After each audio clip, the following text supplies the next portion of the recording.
Greetings of the day, students. Today we will discuss circular flow of income in two-sector model. We have already discussed types of circular flow of income, that is real flow and monetary flow. There are various models of circular flow of income. Two-sector model, three-sector model and four-sector model is also present in the economy. Today we will stick to two-sector model. Two-sector model itself can be classified into two types: two-sector model with financial market and two-sector model without financial market. First we will take up without financial market. It is also called simple two-sector model. In simple two-sector model, we assume that there is no intervention by the government sector and financial sector and rest of the world sector, or you can say external sector, they are not present in the economy. Two sector model की जब हम बात करते हैं, simple two sector model without financial market, उसमें हम क्या assumption लेके चल रहे हैं? फाइनेंशियल मार्केट नहीं है, फाइनेंशियल सेक्टर एग्जिस्ट नहीं कर रहा इकोनॉमी में और गवर्नमेंट की कोई इंटरवेंशन नहीं है. Rest of the world sector means कि जो एक्सपोर्ट इंपोर्ट्स हो रहे हैं, एक्सटर्नल सेक्टर जिसको कहते हैं, वो भी एग्जिस्ट नहीं कर रहा इकोनॉमी में. So this is simple two sector model. Now you can see in the picture there is household sector and producer sector. Manufacturing हो रही है और एक तरफ क्या है? हाउसहोल्ड है. In such a model household sector supplies factor services to producer sector and in return household sector gets income from producer sector. इसमें क्या हो रहा है? हाउसहोल्ड सेक्टर जो है वो फैक्टर्स ऑफ प्रोडक्शन सप्लाई कर रहा है प्रोड्यूसर सेक्टर को. इंडस्ट्री को land, labour, capital, entrepreneur provide कर रहा है और इन रिटर्न इंडस्ट्री उसको क्या दे रही है? फैक्टर पेमेंट्स दे रही है. फैक्टर पेमेंट्स किस शेप में? रेंट, इंटरेस्ट, वेजेस, प्रॉफिट के शेप में.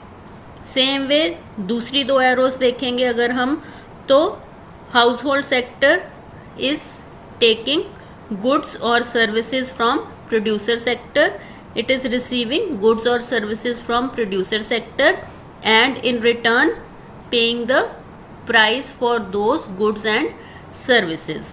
Household sector producer sector से goods ले रहा है, services avail कर रहा है और उसके लिए उसको price pay कर रहा है. So there are two real flows and two monetary flows. Two real flows कौन से हो गए?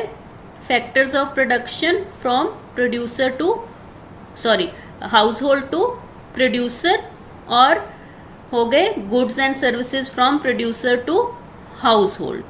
टू मॉनेटरी फ्लोज कौन से हो गए यहाँ पे?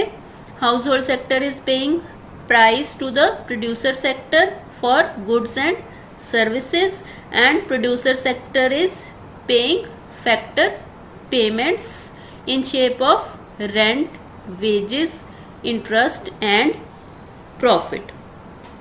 So from the figure it becomes clear that there is real flow of factor services from household sector to producer sector and in return there is monetary flow of factor income from producer sector to household sector. दूसरी तरफ अगर हम देखेंगे तो real flow of goods and services हो रही हैं producer sector से हाउसहोल्ड सेक्टर और इन रिटर्न हाउसहोल्ड सेक्टर क्या कर रहा है? प्राइस पे कर रहा है. मॉनेटरी फ्लो हो रहा है from household sector to producer sector. So you can say there is flow in opposite direction. Both ways opposite direction में फ्लो हो रहा है. रियल फ्लो के बदले में मॉनेटरी फ्लो हो रहा है. Now we will come to two sector model with financial sector. Simple two sector model में क्या था कि फाइनेंशियल सेक्टर एब्सेंट है, उसमें कोई भी बैंक्स, फाइनेंशियल इंस्टीट्यूशंस जो हैं वो एग्जिस्ट नहीं करती. But in reality every economy has banks, every economy has financial institutions. ये बैंक्स, ये फाइनेंशियल इंस्टीट्यूशंस बहुत हेल्प करती हैं इकोनॉमी में. प्रोड्यूसर सेक्टर को भी हेल्प करती हैं और हाउस होल्ड सेक्टर को भी हेल्प करती हैं. Household sector and producer sector they deposit their savings with the financial sector. Financial sector bank में कोई भी जो पर्सन है वो हाउस होल्ड सेक्टर से, कोई भी कंज्यूमर है वो अपनी सेविंग्स डिपॉजिट करवा सकता है. सेम वे अगर कोई इंडस्ट्री है, प्रोड्यूसर सेक्टर है, उनकी कोई सेविंग्स हैं, जो प्रॉफिट्स वो अर्न कर रहे हैं वो सेविंग्स हैं, तो वो भी वो कहाँ डिपॉजिट करवाएंगे? फाइनेंशियल सेक्टर में, मींस बैंक में करवाएंगे. And generally savings by the household sector they are more than its borrowing. Bank से जब हम लोन लेते हैं, जनरली जब ओवरऑल इकोनॉमी की अगर हम बात करें तो डिपॉजिट्स ज़्यादा होते हैं, बोरोइंग्स कम होती हैं. तो वही वाली जो मनी है हाउस होल्ड सेक्टर की, जो सेविंग्स हैं, वो यूज़ कौन कर रहा है? Producer sector in form of investment. Industry जो है वो लोन ले रही है, बोरो कर रही है फॉर डेवलपमेंटल एक्सपेंडिचर. और जो फाइनेंशियल सेक्टर से के पास मनी कहाँ से आ रही है? Savings of house hold sector.